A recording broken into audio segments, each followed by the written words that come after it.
I, 26 female, have a preteen daughter. My ex, 28 male, wasn't involved in her life by his own choosing.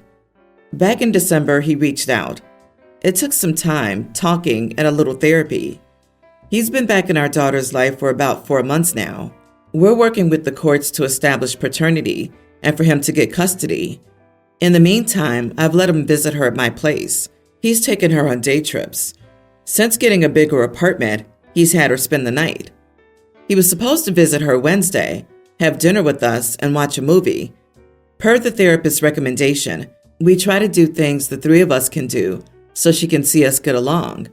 My ex said he'd be over at around 6. He didn't show up. By 6:30, my daughter was hungry, so I fed her. I tried to put off the movie but eventually let her watch it. She was disappointed about her dad not showing up. I put her to bed at 9. 11:30, my ex calls, freaking out. He said he forgot we were supposed to have dinner. He only remembered because his girlfriend came home from work and asked how everything went. Rather than apologizing, he got mad at me and asked why I didn't call him. I said I'm not going to chase him down. I had already spent 9 months doing that when I was pregnant, begging him to be in her life. I'm not going to do that now. It's up to him to make an effort and remember this stuff. We had therapy the next day, and she was on my side. However, my ex insists that I should have called. I'm frustrated that he hasn't tried to apologize to our daughter. My mom said that I should have called. Am I the idiot? Not the idiot. He's just mad his girlfriend saw him for the deadbeat father that he is. Ignore your mom. Listen to your therapist.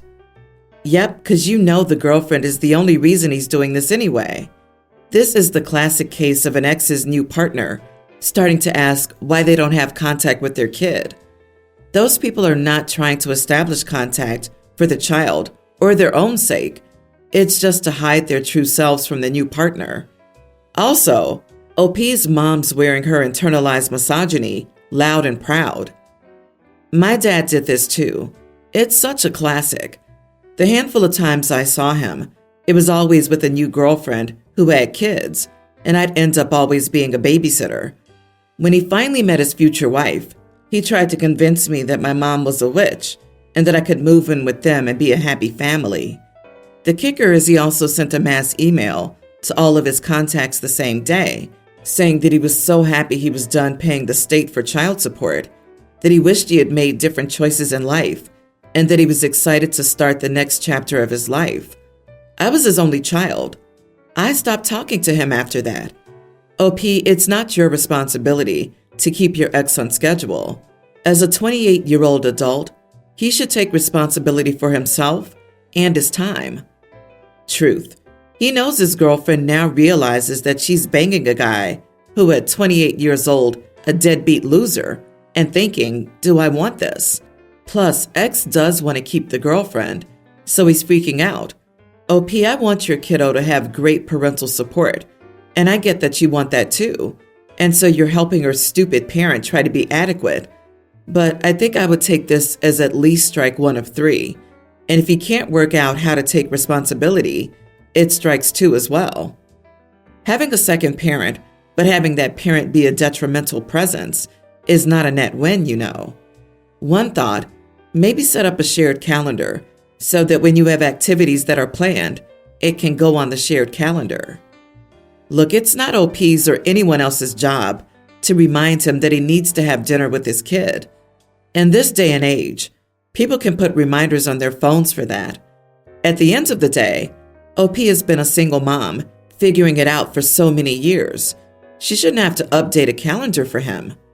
Tell him to start keeping his own calendar. It's still a fine option to help out, but honestly, it's up to OP to decide how much she wants to put up with it. So my husband works crazy hours. He's gone 6 days a week, basically all day. I'm a stay-at-home mom, going to school online and doing freelance work from home. I get 0 breaks. And on his 1 day off each week, he wants to do stuff as a family. So I still don't get a break. Anyway, his work schedule changed. So he's going in an hour later, but has to stay an hour later. I thought it was great, so we could spend some time with our child in the morning, and maybe I could get an uninterrupted shower. Well, on the first day of the new schedule, I woke up and he was already gone. So I called him and he was at the gym. And I explained it would be nice if he had let me know he'd be going instead of just assuming. Also, we have weights in a whole gym area in our basement, my gift to him. And so I genuinely don't see why he has to go to the gym, and didn't even know he had a membership until now. Then he explained that he was going to use his extra time in the morning now to go to the gym before work. So instead of me getting any break, my days are now 2 hours longer because he gets up at 6 to go to the gym, then gets home at 9 p.m. I also expressed that I think it's highly unfair that I cannot do things for my self-care without a babysitter that I end up paying for. And that's if you consider going to the dentist and doctor to be self-care. Anyway, am I the idiot for not being okay with this and standing my ground? He said he's still going to go and that he can't do all the workouts he needs to from our basement. Not the idiot. So you have a full-time job with no days off, being a stay-at-home mom 6 days a week as a single parent in practice, plus a part-time paid job from home, plus school. Have you considered adding up the hours you do and showing your husband? Leaving him at home to do your job for a few weeks. Seriously, go away and leave him to do it. Pointing out medical appointments come before the gym. Going to add 2 hours a day, 5 days a week at the gym is excessive and unnecessary, especially when you take it out of someone's time and well-being. I think that your hubby is avoiding home and the children.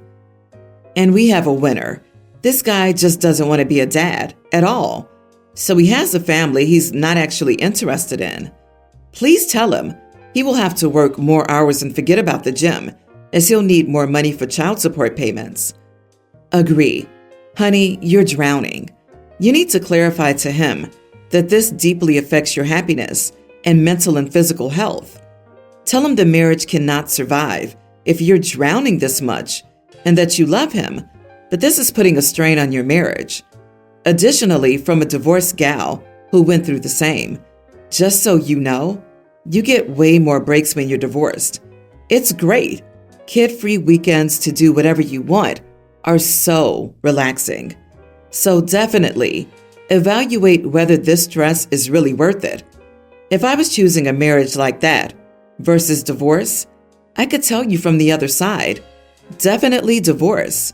That marriage sounds exhausting. I, 20 male, am currently a mechanical engineering student. The sophomore year has been tough, so I needed healthy outlets of stress to get back in the game, and gaming has helped my mental health. So I'm looking forward to a relaxing and stress-free summer, gaming with the boys. I've also been dating Lily, 20 female for 2 years. Recently, she's been developing an interest in gaming, and she knows I've been gaming with the same group of guys since high school, so she asked if she could join. I told her no, unequivocally, for 3 reasons. As I mentioned, gaming has been a great escape mechanism, and I like to compartmentalize my life. Gaming allows me to be a better boyfriend and express parts of myself that I wouldn't be able to. So I'm not really comfortable mixing the 2 parts of my life. I prefer to keep my escape place intact. She's at a different skill level than the other guys, so games would get imbalanced. Also, I have a close friendship with the other guys, so we tend to rib each other and make guy jokes. I don't want her to become one of the guys and make our relationship be like we're bros or stand out as the odd one. Either way, just a bad mix. I told her these 3 reasons, and she didn't take it well. She accused me of being controlling, which I didn't know what to say because this is my group of friends and a section of my life she's trying to invade and colonize. Controlling would be me saying, no, you can't play Call of Duty at all. I'm not controlling her at all. If anything, she's trying to control me. But after explaining that, we got into a huge fight.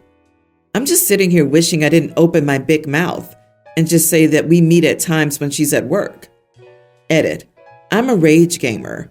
I tend to throw down my controller when I lose a match, punch my hands, or scream a bit. But in my personal life, I'm calm. I also trash talk a ton and receive a lot of trash talk, especially given that this is my group of friends, and there's nothing wrong with how we decompress. The girlfriend obviously has to be feminine and can't possibly throw a controller or take part in trash talking. You are the idiot. It sounds like you're unwilling to let her join because you're afraid that you can't maintain whatever facade you've created to get your girlfriend. Guy talk is fine, but not if you're saying hateful or bigoted stuff. Part of a mature relationship is integrating them with your friends and family. If you're so different around your girlfriend and these guys, that's an issue on your end. Are you pretending to be something you're not? Are you just holding off on showing the real you until you think she's locked down? I basically read this as, gaming with my buddies allows me to rage, be toxic, and probably throw slurs around that I know are unacceptable. He knows exactly what he's doing is crappy, so he makes up some BS about how it allows him to be a better boyfriend. That kind of implies that if he wasn't throwing crap around at randoms online, he would be throwing crap at his girlfriend. Real classy, OP. Ooh boy, he's just trying to hide his true personality. Nothing else. It's not that he needs to decompress with his bros. It's how he acts that he doesn't want his girlfriend to see. He knows she'll dump him. Also, be honest. Your guy jokes are about your girlfriends and other girls. I, 30 male, recently inherited the house we grew up in after our parents passed away. My sister, 27, and I were very close, but she was very distant and largely estranged from our parents. The parents' house holds a lot of sentimental value for us. However, the house is in a different state, and it's not practical for me to move there or maintain it as a second home. I've been dealing with all the legal and financial aspects since I was named the executor of the estate. It's been a stressful time, and the expenses related to the house, property taxes, insurance, maintenance, have been a significant burden. I decided to sell the house, use the money to pay off some of my student loans, and invest the rest. However, when I told my sister about the sale, she was livid. She said that she had plans to buy the house from the estate and keep it in our family. She's accused me of being selfish and not considering her feelings, but she never mentioned her plans to me, and I can't afford to wait indefinitely for her to be ready to buy the house. I've offered to split the profits from the sale with her, but she's not interested and is barely speaking to me. I feel terrible about the situation, but I don't feel like I've done anything wrong. Am I the idiot? You are the idiot. Would it have killed you to text her, "Hey, thinking of selling the house. Want to go first?" Also, why are you the only one to inherit from your parents? Did she get something else? Or did you decide to sell something that belonged to the both of you? Yeah, something's off. So your sister's relationship with your parents was strained, but you considered your relationship with your sister to be close? Yet you never mentioned your plans to sell the house you inherited. And you're mad because she never mentioned her plans to me. Dude, what? I was wondering that too. Giving one child the house seems unfair. An OP new childhood home would be sentimental to her. Giving her a heads up before you put the house on the market was a common courtesy between the family, a very obvious one. Even if you knew she didn't have the means or desire to buy the house, you should have told her in case she wanted to visit the place she grew up in one last time. Exactly. Selling a house is an enormous task. It wasn't like something you just woke up one day and did. You planned the sale and had time to give her the first chance at it. It seems like you purposely avoided telling her. I strongly suspect that you are not the sole inheritor of this property and are offering her the half she rightly owns. Still, she had planned to buy you out and is upset that you sold it. I suspect she will go legal on this one. My wife and I have been married for about 10 years. Over that time, we've been to over a dozen weddings of our respective friends and family. The invitations have always been addressed to both of us as a married couple. I've often gone to her friends' weddings where I only know one or two people, and she's been in the same situation with my friends' weddings. We've always made new acquaintances and had great times. Last month, she received a wedding invitation from an old high school friend. The problem is that it was only addressed to her and didn't mention me or a plus one. This friend knows we're married, as they attended our wedding. We thought this was an oversight, so she called her friends and was told they had a huge list of people and had to cut it down, and I didn't make the cut. I've never heard of one married partner being invited to a wedding without the other. I asked my large group of friends and family, and no one's ever heard of such a thing. The other part that makes me uncomfortable is that the wedding is in her home state, so she'll have to fly back there alone. Lastly, 3 of her exes will attend because they used to be part of the same friends group, 1 from high school and 2 from college. I know I'm sounding very possessive, but I promise I'm not. My wife sometimes goes out with her girlfriends and has even gone on a couple of girls-only vacations, and I've never had a problem before. However, I just find this entire situation to be weird. Last night, as she was looking for her airline ticket, I told her that I was uncomfortable with her going without me. She said I wouldn't have any fun, as I won't know anyone there, and that she'll be busy catching up with old friends. Then I suggested I return to that state and go fishing with her father, as he and I usually take a fishing trip together once a year. She shut that idea down immediately and said I should stay home and relax. I don't know if it was because I was already uneasy with the trip, but it felt like she didn't want me anywhere near the state. After some back and forth, I told her I was very uncomfortable with the entire thing, and that started a heated discussion where I ended it by telling her she shouldn't go, and that if she did, this would cause a deep rift between us. I've never said those words before, so I'm unsure if I'm an idiot. So you don't want her to go to a wedding and see her friends because she dated some people there more than a decade ago? You don't even want her to be in a different state without you in the vicinity, but you're not being possessive. You are the idiot. But OP promised he's not being possessive, though. Sometimes she sees her friends, and even a girls' trip a couple of times in 10 years of marriage. She sees her friends because he lets her. What a great guy. My eyes did roll out of my head. You've been married for 10 years and are worried about her college and high school exes? Sounds like you don't trust your wife. Your wife is an adult and can do things without you. She can travel without you. She doesn't need to revolve her life around your insecurities. Your trust issues will cause a deep rift between you, and I recommend you deal with them before you push your wife away. I disagree. The red flag in this scenario is her absolute reluctance to you going with her at all. Stay home and relax instead of fishing with her dad. Why? Why did she shut that down so quickly when it's an activity you do with her dad annually? How long will she be gone? Why is she so insistent you don't go at all?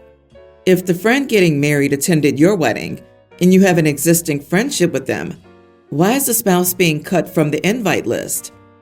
Yes, some of your actions and comments make you seem possessive, but after 10 years of marriage, her behavior is a bit suspect. This wedding also cost you and your wife money, plane ticket, lodging, unless she's staying with her family, likely dinners out. I'm assuming shared finances here, of course. If my husband were to be solo invited to a wedding, he would RSVP a hard no. You are not the idiot.